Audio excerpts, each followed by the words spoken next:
Nous sommes Loïc et Béatrice Luisetto, mariés, nous avons 3 enfants et on a la joie de vivre au sein des colocations de Lazare qui propose des colocations entre des personnes qui étaient à la rue et des jeunes actifs. Le thème de notre atelier était de parler de comment accompagner les solitudes modernes. Et en fait, on a, au cours de cet atelier, développé le témoignage de ce qu'on vivait au quotidien auprès des personnes en galère. Et on a ressorti 3 thèmes. Le premier, c'était le fait qu'il fallait mettre le Christ au cœur de cette aventure d'accompagnement des solitudes modernes.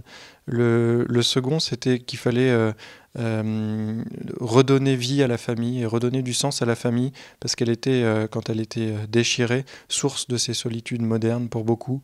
Et enfin, c'était éventuellement d'inverser cette idée d'accompagnement et de se laisser toucher par l'autre, et notamment celui qui pourrait paraître le plus pauvre, afin que lui-même nous accompagne dans nos solitudes modernes. On a abordé le sujet de l'abandon à la volonté de Dieu, comme quoi on avait été envoyé pour, par exemple, là, pour être en mission dans l'association Lazare, mais que ce n'est pas nous qui faisons les choses, mais qu'en fait, c'est en se laissant faire et en s'abandonnant qu'on est capable d'agir au cœur de la misère, de ce qui peut nous paraître insurmontable. Et que finalement, cette espérance, on la trouve effectivement dans l'abandon, dans la prière.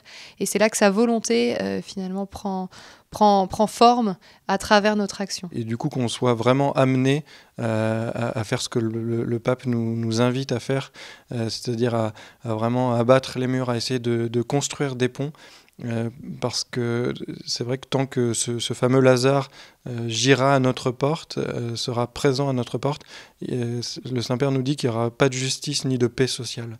Et donc, voilà, que l'espérance soit tournée vers ce Lazare, qu'on soit tournés les uns vers les autres pour avancer dans l'espérance.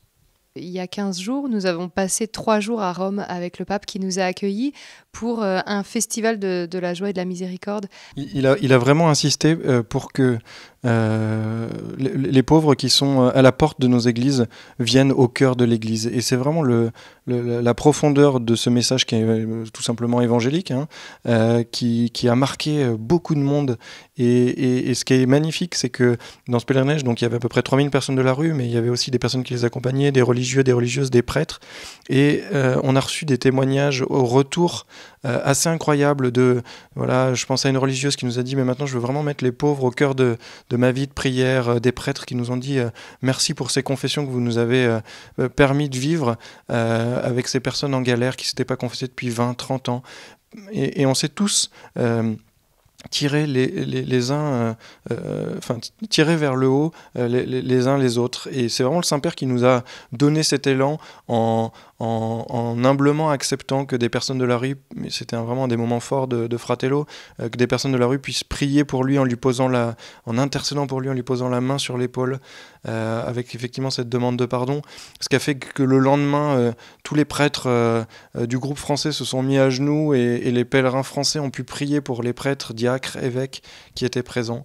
Et il y a vraiment ce message d'église universelle dans lequel le pauvre que nous sommes a toute sa place.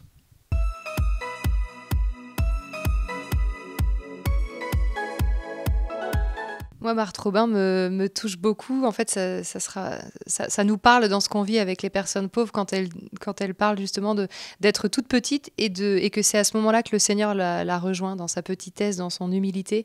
Et c'est vrai qu'en découvrant un petit peu, en vivant avec des personnes qui sont un peu démunies, pas un peu, même complètement démunies, c'est là qu'on se rend compte à quel point elles sont beaucoup plus accessibles pour le Seigneur et elles arrivent plus à entrer en contact avec le Christ.